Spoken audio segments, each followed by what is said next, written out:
नमस्कार दोस्तों, गौतम स्टडी पर आप सभी का बहुत बहुत स्वागत है। आज हम केवीएस से संबंधित जो हिंदी का टीजीटी पीजीटी का सिलेबस है वो आपके सामने लेके आए हैं। और यह सिलेबस से जो है एनसीईआरटी संस्थान दिल्ली द्वारा निर्धारित की गई है। तो हम आज उसी सिलेबस को लेकर आपके सामने गौतम स्टडी यूट्यूब चैनल पर उपस्थित हैं। तो आइए देखते हैं। सर्वप्रथम हम देखते हैं कि भाग 1 में जो है वो गद्य खंड से लिया गया है और इसमें सर्वप्रथम जो रखा गया है तो वो मुंशी प्रेमचंद को रखा गया है। उनकी एक कहानी है नमक का दरोगा। सर्वप्रथम मुंशी प्रेमचंद के नमक का दरोगा को शामिल किया गया।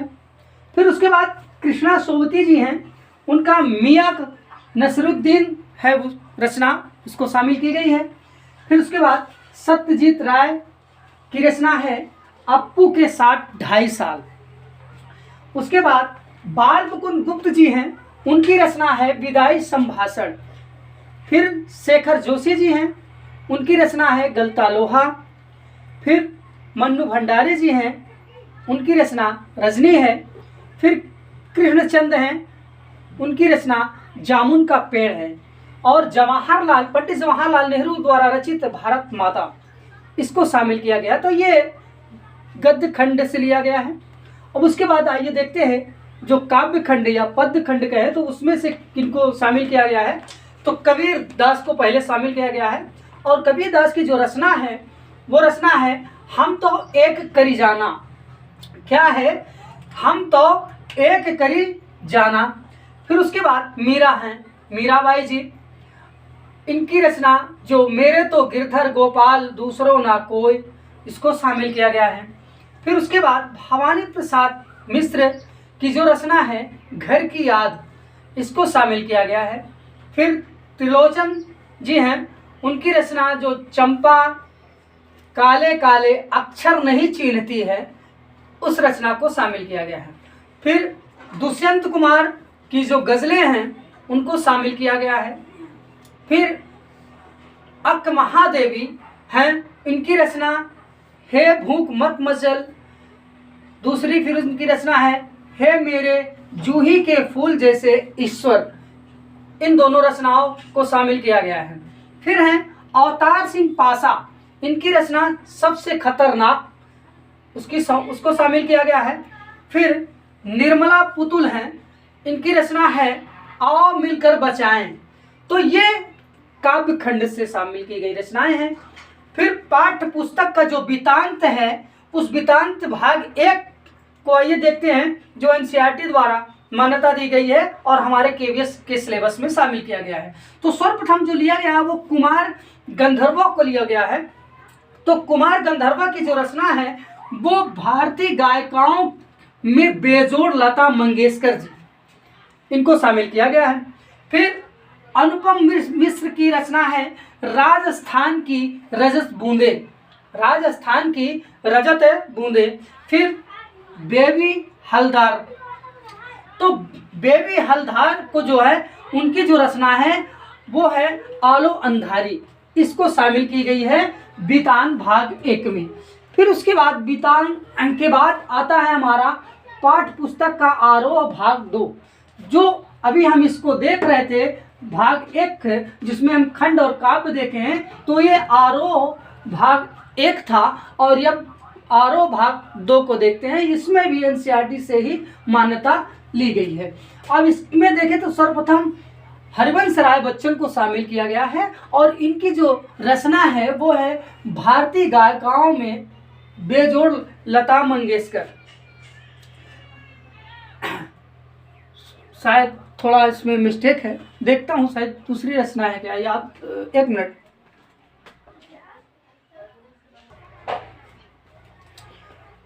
तो सॉरी, थोड़ा इस पर मिस्टेक हो गया था। इसमें जो है हरिवंश राय बच्चन की जो रचना जो है वो आत्म परिचय और एक गीत शामिल किया गया है। ठीक है, तो हरिवंश राय जो हमारा आरोह भाग 2 है, आरोह भाग 2 में हरिवंश राय बच्चन के जो आत्म परिचय और एक गीत को शामिल किया गया है। फिर उसके बाद आते हैं आलोक धनवा। आलोक धनवा की जो रचना है पतंग, आलोक धनवा की जो रचना है पतंग, उसको शामिल किया गया है।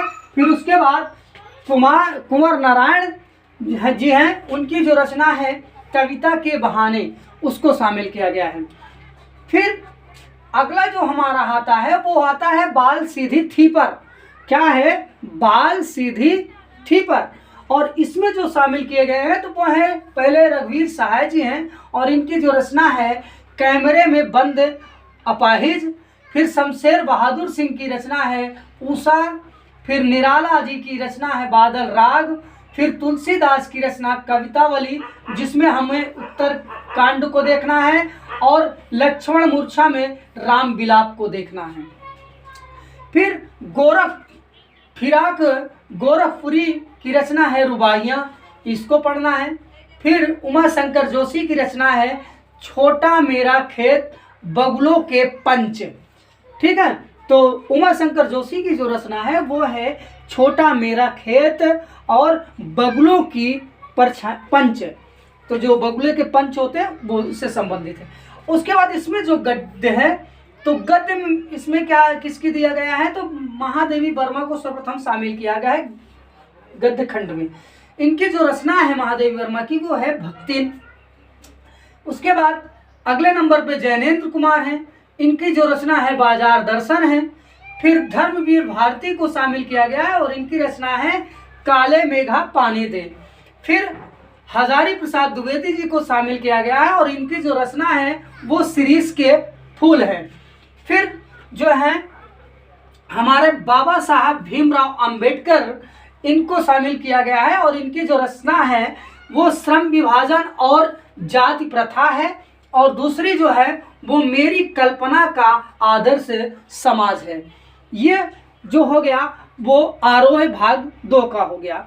अब वृत्तांत से देखते हैं, जो वृत्तांत भाग 2 है इसमें मनोहर श्याम जोशी को शामिल किया गया है और इनकी जो रचना है वो है सिल्वर बैंडिंग। फिर उसके बाद आनंद यादव को शामिल किया गया और इनकी रचना है जूझ। फिर ओम धावनी को शामिल किया गया है और इनकी रचना जो है अतीत में दबे पांव। ठीक है, फिर आइए व्याकरण से संबंधित देखते हैं, और ये हमारे साहित्य से संबंधित रचनाएं जो हमारे केवीएस से पीजीटी की सिलेबस है। ये क्या है, तो ये पीजीटी की सिलेबस है। तो ये तो जो है इतनी हमारे साहित्य में शामिल की गई हैं। तो थोड़ा से हम आपको बता दें, ये जो हम सिलेबस आपको बताए हैं ये पीजीटी की सिलेबस है। किसकी है, तो ये पीजीटी का सिलेबस है। ठीक है, ये जो सिलेबस है पीजीटी का है। अब आइए व्याकरण में देखते हैं, पीजीटी में जो शामिल व्याकरण है तो वो है बिंब अलंकार। देखें तो अलंकार सभी पढ़ना है, छंद को पढ़ना है, काव्य रूप को पढ़ना है, कोड मिक्सिंग तथा कोड स्विचिंग को पढ़ना है। फिर उसके बाद पद तथा पदक्रम, संज्ञा के भेद, लिंग, वचन, कारक, सर्वनाम। फिर सर्वनाम के भेद, विशेषण के भेद, फिर प्रविशेषण, क्रिया विशेषण और क्रिया के भेद। फिर उसके बाद वाच्य, अव्यय के भेद और निपात, ये पढ़ना है। फिर उसके बाद आगे क्या है, तो शब्द भंडार और शब्द निर्माण में जो है शब्दों का वर्गीकरण देखना है। स्रोत, उत्पत्ति या इतिहास के आधार पर हम देखें तो तत्सम, तद्भव, देशज, विदेशज और संकर को पढ़ना है। फिर उसके बाद रचना के आधार पर अगर हम देखें तो मूल्य, गूढ़, शब्द, व्युत्पन्न शब्द, यौगिक, योग रूढ़, ये पढ़ना है। फिर अगर हम अर्थ के आधार पर देखें तो अर्थ के आधार पर पर्यायवाची, विलोम, अनेकार्थी, श्रुति, सभिन्नार्थक, शब्द निर्माण, उपसर्ग, प्रत्यय, समास, युग्म शब्द, पुनरुक्त शब्द। फिर उसके बाद ये व्याकरण से हो गया। फिर जो अभिव्यक्ति और माध्यम शामिल किया गया है हमारे सिलेबस में वो भी एनसीईआरटी द्वारा प्रकाशित जनसंचार माध्यम जो है, तो उसमें क्या शामिल किया गया है, तो पहले दिया गया है पत्रकारिता के विविध आयाम। क्या दिया गया है, पत्रकारिता के विविध आयाम, फिर विभिन्न माध्यमों के लिए लेख कैसा होना चाहिए, फिर पत्रकारिता लेखन की विभिन्न रूप और लेखन प्रक्रिया क्या होनी चाहिए, ये है। फिर विशेष लेखन के स्वरूप एवं प्रकार, फिर कैसे बनती है कविता, ये शामिल किया गया है। फिर नाटक लिखने का व्याकरण, ये पढ़ना है। फिर डायरी लिखने की कला, किस प्रकार डायरी लेखन किया जाता है। फिर कथा और पटकथा, फिर कैसे करें कहानी का नाट्य रूपांतरण, फिर कैसे बनता है रेडियो नाटक, उसके बाद नए और अप्रत्याशित विषयों पर लेखन, फिर कार्यालयी लेखन और प्रक्रिया, फिर प्रवृत्ति लेखन और रोजगार संबंधी आवेदन पत्र, फिर अंत में जो शब्दकोश से है वो है संदर्भ ग्रंथों की उपयोगिता, विविध और परिचय। तो ये हमारा पीजीटी का सिलेबस है। तो किसका सिलेबस है, ये हमारे केवीएस पीजीटी का सिलेबस है। अब इसके बाद हम अगला जो देखेंगे वो टीजीटी का देखेंगे। तो अगली वीडियो में हम आपको टीजीटी की सिलेबस लेके आएंगे। आज की क्लास यहीं तक। आप सभी का यह वीडियो देखने के लिए बहुत बहुत धन्यवाद।